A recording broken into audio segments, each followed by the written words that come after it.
Hey, everybody, welcome to this episode of Compassion and Courage Conversations in Healthcare. This is the podcast that teaches compassionate communication, provides perspective, and inspires resilience. I'm your host, Marcus Engel. And my special guest today is Dr. Keith Rafal. And I'm so excited to welcome you to the show, Keith. Thank you for being with me. Thank you for sharing your insight. And I have to tell you a little story as we begin. Is that okay? Absolutely. Okay, so the only kind of interaction I have ever had with your specialty was nearly 30 years ago. And whenever you first reached out to me and said you're a PM&R doctor, I actually had to look that up what it was. And later you used the term physiatrist. Can you start off by giving everybody a little bit of an idea? Because maybe there are folks like me who didn't really understand this specialty. Can you give us a little background on that? Absolutely, sure. So physiatry or physical actually, it depends on where you are in the country. So on the East Coast, it's physiatry. Some other places call it physiatrist, or physical medicine rehabilitation specialist. So basically, we are physicians that work with people who have a variety of different disabilities and medical conditions that need intensive rehabilitation. So let me give you a little bit of background in terms of the history. Even though we're a small specialty, we've been around since the late 1940s after World War II, when our vets came back from overseas and needed help with their medical care and their rehabilitation after amputations and other major illnesses. They realized that there was a sort of a lack of knowledge and skill set that really was out there, and that we were relying a lot on the surgeons and others, but we needed other physicians to get involved, that had that knowledge. And that's what physical medicine rehabilitation sort of came from, is sort of beginning to pull that together. How do we deal with spinal cord injuries? How do we deal with traumatic brain injuries? How do we also address all these other things like stroke and things that we really weren't sort of doing quite in the same manner? And physical medicine rehabilitation is actually that specialty that sort of developed out of that and is continuing to grow to this very day. So thank you for the background there. What brought you to this specialty in medicine? So I'm going to tell you a little story too. It sort of reflects on me and also the reason why. Back when I was in medical school, I was sort of going back and forth in terms of determining what kind of specialty I wanted to go into. For a period of time, I was actually going to be a psychiatrist because I had a very strong, and I still do, strong interest in the mind and that connection. And then over time, I realized, no, I wanted to do something else. So I actually entered an internal medicine, primary care, general medicine track for residency. And that was sort of my interest. And one of my really dear close friends, who's also a physician, said, Keith, I think there's a better specialty for you. It's PM&R. It's physical medicine rehabilitation. And at that point, I knew a little bit about it because just going into medical school, we had like a very short rotation. But I said, I don't know. I think I'm just going to go with this. And I ended up doing my internship. And the reason why she suggested that, because she knew me in some ways better than I at that time, was she says, you tend to be sort of more holistic and minded. You like to look at the whole person. You enjoy working with teams. And she was a year ahead of me at Columbia. And she said, I spent a whole time there. And that's what they do. So after going through the first few months or so, or a year, part of my internship, I realized that I was treating a lot of patients that came in with acute strokes and major life-altering things. And although I was learning some really good medicine and how to help save lives and keep people going, I had no clue, and quite frankly, needed most of the medical team that I was working with, what happens next. It was more like, okay, I'll order therapy, and maybe you need to get up and walk. And I'm going, well, there's more to that. And that got me thinking. And I said, you know what? My friend was right. I love medicine, but I want to take it to the next level. And that's when I actually went on and did some training in PM&R and got my residency and board certification. So that's sort of what got me into that, is working with teams, working with people on that level, getting to know them, and really sort of beginning to look at that whole approach to life after a major medical change and how you can begin to function independently and with quality of life in a way that I couldn't bring to bear as an internal medicine doc or another specialty. That was just my perception at the time. And I love that you use that word holistic, right? You're taking a look at the actual person. And when I think of PM&R, it's getting those folks back on their feet after some major loss or major change, as you used. I love that term, change more than loss, some kind of transformation. And so, were there any patients early on in your specialty that really just sealed the deal for you and said, this is exactly what I wanted to do? We talk about in training with my CNI dogs, they talk about that you have an it moment, maybe 6 months into your relationship where you just know it clicks and this is exactly how it should be. Have you ever had that experience early on working with a patient where you knew this is what I was meant and called to do? Was there an instant, an it moment? I think probably not any one moment, but it's sort of a series of things. So let me share with you sort of an example. I had the internship. I'm sorry, not the internship. The residency that I started was actually a designated spinal cord injury center for New England at that time, and so we spent a lot of time on that unit. So I had a lot of clinical exposure and working with people with spinal cord injuries, high level quads, and paraplegics. And I found that there was one patient in particular that I remember does stick to my mind. He had a high level quadriplegic level of care, and he basically did not have functional use of his arms and his legs, but he was so motivated.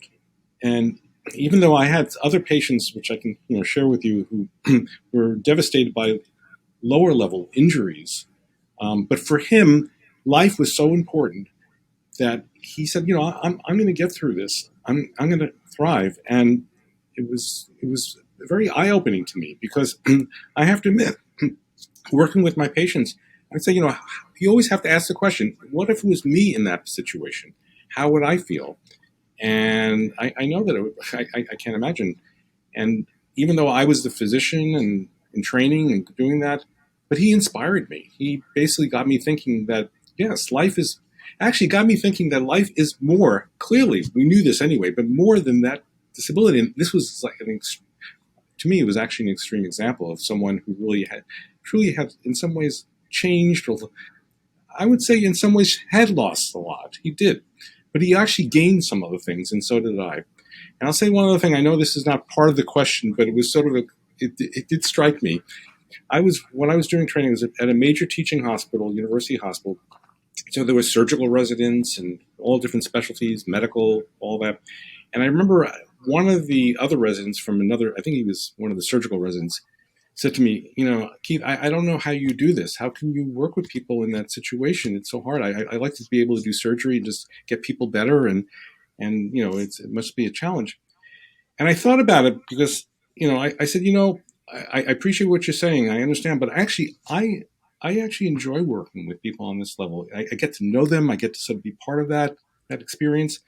And in a way, it's kind of actually, it's not an either or. In a way, it's kind of a beautiful thing that you enjoy what you do and I enjoy what I do, because quite frankly, we need all of us.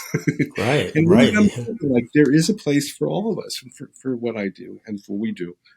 And yeah. You and I have spoken about my primary plastic surgeon, Dr. Timothy Jones. Mm-hmm. And when you talk about your love for working with populations who have gone through a major life change or a major life shift, I, of course, have to reflect back on my experiences. And I think anybody who walked that road with me as a doc, that person they deserve wings and a halo, because the kind of patients that you're describing were patients like I was, and I was a angry, rebellious, hateful kind of patient to some of my caregivers. And so it's interesting to me that you say you love working with this population that may also be experiencing many of those same emotions and adjustments. Mm-hmm. Mm-hmm. I mean, I think you bring up a good point. People every situation is different. And it's not just the diagnosis or the specific disability. It's who we are and how we respond to those situations. And I can share many examples of people who really were having, many people honestly were having a really difficult time and actually would take it out on the provider. Sure. Yeah. And what I had to remember that I like to think in most situations it was not necessarily me, but it was sort of what people were going through. And clearly, it can be difficult at times. But being able to sort of make that connection and do the best you can, and recognizing, again, I always will say, think of it. It could be you. It could be your family member. Very easily. So, the separation that we have, I think, is sort of an artificial one, and that actually, for me, helped make that connection. And I'm not saying it's not challenging at times, but think about it. It's more challenging for the people that we're working with. They're going through a lot.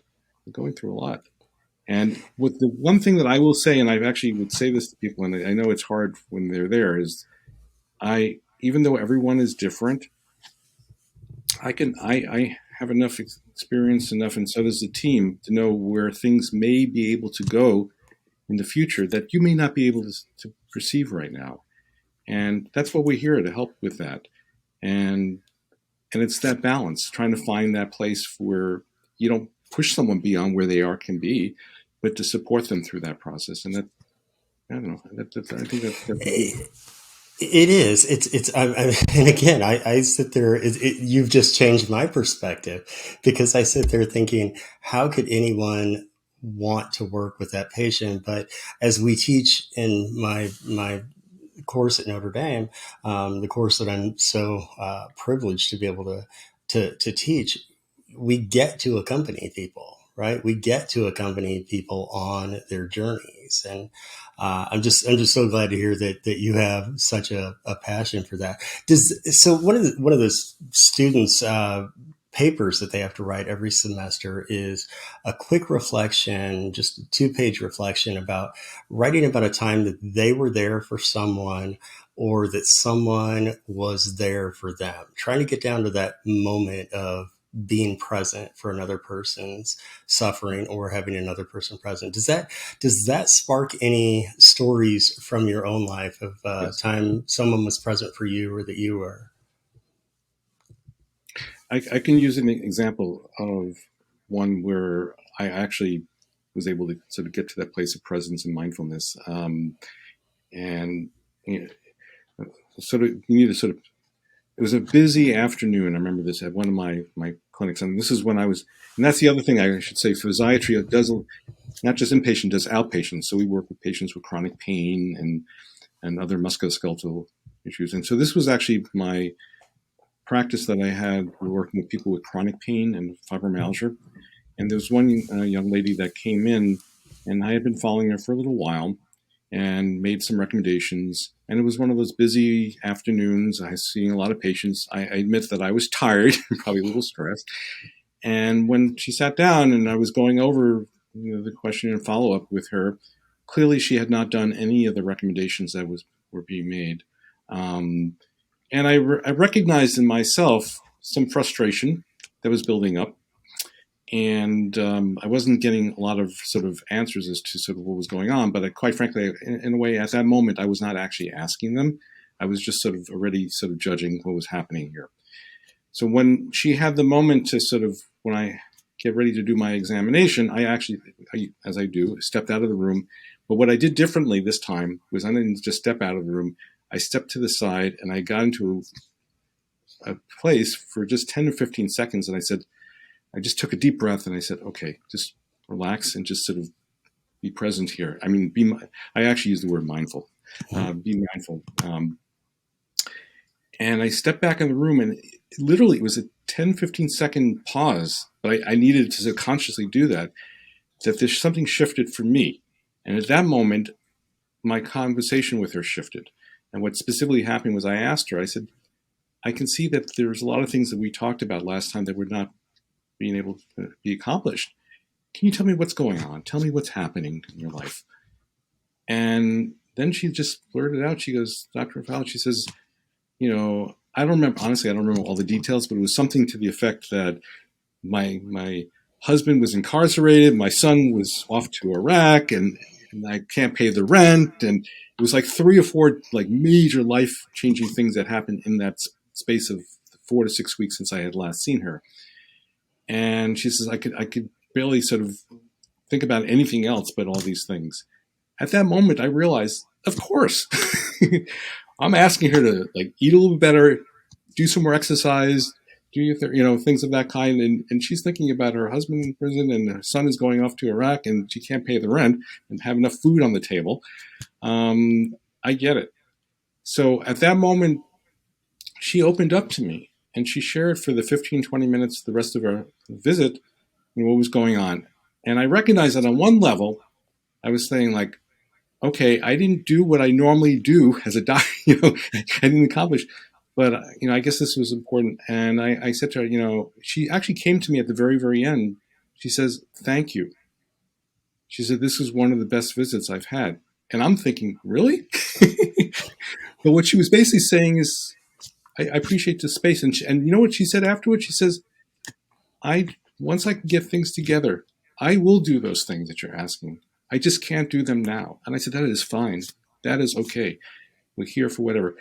And what I'm sharing with you is it actually took me to get to a place to sort of be able to listen and be mindful of that and get out of my own head and be present for someone. And to me, I'm telling you this was probably about 10 years ago, at least, probably at least 10 years. It stays with me. And I've little bits and pieces that I try to learn from that. And I've done that since and before, but that's a sort of a dramatic example. I think of, we never know somebody's full story, right? We can never know somebody's full story. And when you said you just took the time to listen to her, it's what she needed, right? She didn't need your medical expertise as much as she needed someone to listen and witness her story. And she told you that, which is fantastic, that what a great experience that was just from listening, right? Not rocket science, just listening. Yeah. And I have to confess, even at the end, there was a part of me that was like, okay, how am I going to, I don't know, was this a real visit? How do I do it? I'm going like, and she goes, and on her own, and what she said to me, she goes, yes, thank you. And it was like, I needed an extra knock in the head. It's like, okay, yes, I get it. It was felt that way. That's fantastic. That's fantastic. So let's talk about Our Heart Speaks. So you're working all day as a doc, and yet you have such a passion for this subject that you're even stepping in your off time hours to create a new non-for-profit. Tell me about your non-for-profit. Yeah.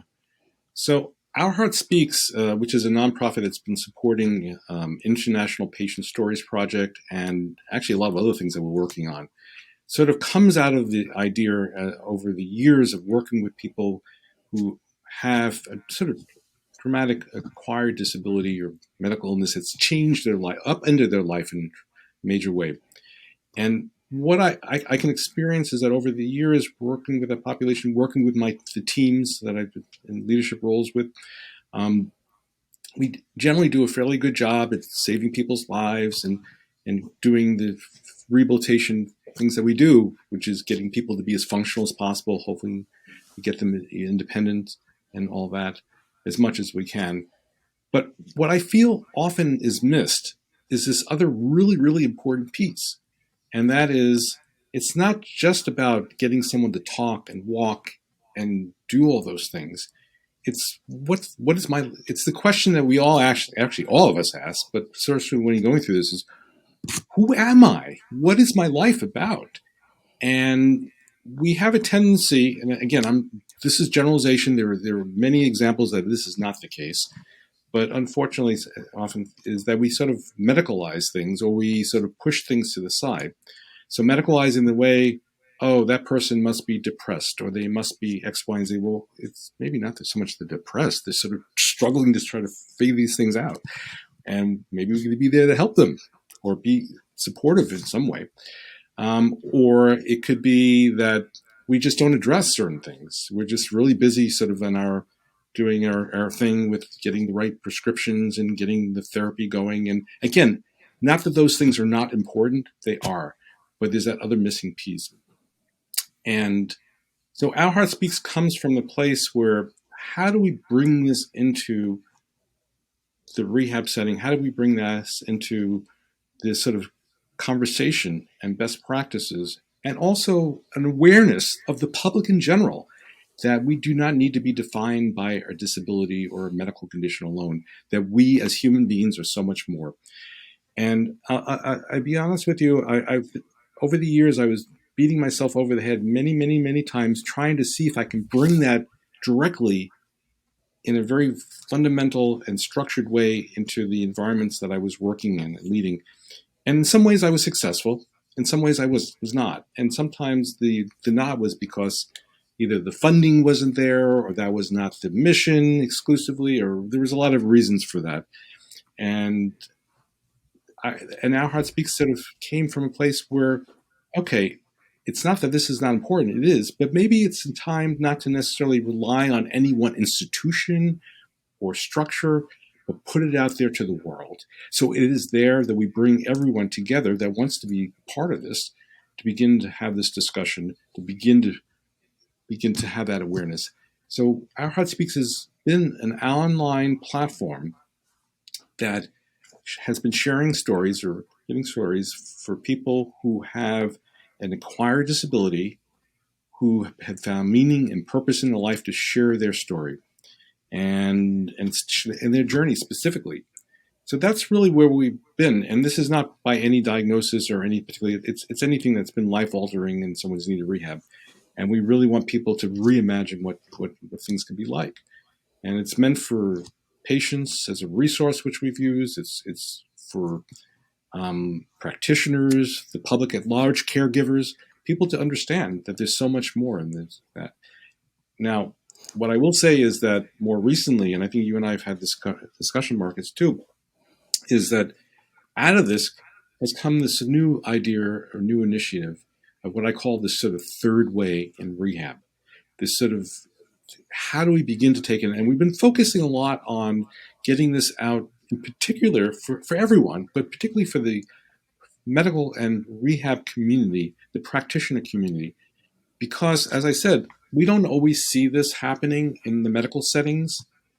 And we want to be able to support that. We want to be able to have that conversation because we are often the first contact with patients going through this. And it's not to say that we're the only ones, because quite frankly, it really does take a village and it's everyone.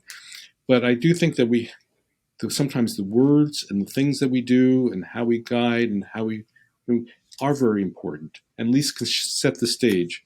And that's what we're looking at is with this new initiative is beginning to sort of say, how do we as practitioners, as patients, begin, as you say, to have that presence, that mindfulness. And I'll put two other words in there that I sort of go with: respect and also compassion, to begin to support that journey so people can find a way for a new awareness or a new ability that is positive, that is sort of beyond something they may have not had experienced prior to their injury or prior to their medical event, that they can now bring into their life. We don't really look at that often. We look at getting people back or close. You notice how I'm saying this? It's sort of, and there's nothing wrong with that. I mean, but there's more to that because we have so many examples of people that sort of get beyond that place. It's like, you know what? Not whether I've wanted this or didn't want this, it doesn't matter. It's happened to me. It's my experience. But now being able to experience doing something that, or understanding something that I maybe not have had if it's not for this, that's positive, is really important. There's actually something called post-traumatic growth. I'm not sure if the audience is familiar with that. And this is just an example of that. And we want to be able to support that in any way that we can without losing the other core tenets of being good medical and rehab practitioners. It's all of it, not just one or the other. You talked about the support for providers and for the patients and for the other health professionals taking care. I sit there thinking about what a good support it is for families too. What a good resource it is for families who are so worried about their loved one who just went through this life changing, typically injury, right? Mm-hmm. Gone through something life changing, and the family is having those same questions as the patient. How can they best support that family member going through it? I love that you all seem to. It's awareness for those individuals too. Mm-hmm. Yes, absolutely. We know that families are such a big part of a person's quote unquote recovery or getting back or getting as close to back as we can. How do you practice compassion with the families of your patients? The way I actually, there's many different ways. One is, and and this I actually have personal experience, so I know this.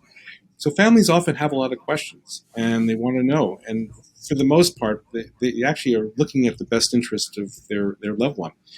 So what is very important is if sometimes, I've had this before. You can be very, very busy and you get a phone call and it's like, do I take that call or do I get back to them? And spending the time to speak and to educate and to sort of answer questions and maybe hear their concerns and actually learning from them, not only about them, but they actually will help teach you about your patient because they know them in some ways better than, well, many ways better than you do, especially if it's someone close to them, like a spouse or other family member. And I share that personally because I know that I've been on the other end. I've been a family member to family parents and others who've been ill or in the hospital, and I wanted to get on the phone. It was very important that I speak to the doctor and they give me the time. So that's number one. That's very, very important. The other thing is I absolutely share with you the importance of having that support from your family and that understanding. It could actually make or break a lot of people in terms of their how they feel, their attitude, their experience, and their rehab and general medical care and well-being. It's very, very important having everyone on board. I've seen situations where that's not always the case, and that could be disastrous. So I agree. Anything we can do, I can do to support that. And that team, it's a team effort. Because even as a rehab person, remember I mentioned to you that it is a team thing. So people often, even be family or caregivers, like be rounding and have a question. And then I have to answer. The question is it an answer to that question that I can come up with satisfactory, or do I need to then enlist one of my team members into that conversation? And sometimes the question that they have is very, very specific. And I'm going to say, that our speech therapist or a physical therapist or social worker would probably be best to answer that or help you with that, or, and being able to sort of advocate for that for both sides, for the team, with the team and with the family is really important. So. That's awesome because, so often people think that their doc is going to have all the answers, but the doc has some of the answers, right? And being able to pass that along to someone who can give a more thorough answer is not only good for the patient, it's such a great sign of humility too, right? That none of us can have all the answers, but I want to thank you for sharing your answers with me today. And in the time we have left, can I shoot some rapid fire questions by you? Absolutely. Okay, so a couple of random questions. Let's say that you got exiled or whatever to the proverbial desert island, right? But it's a well appointed desert island where you get to keep one piece of art with you. And that piece of art could be any kind of art. It can be visual art. It can be performance. It can be a film, a book, a play. Another way to ask this question would be, what is a piece of art that really speaks to you? Hmm. Well, a couple of images were coming. I'm not going to answer you clearly, but let me answer you a couple of things, please. So the visual thing that came up to me was I have always loved the eagle flying and free. So anything of that.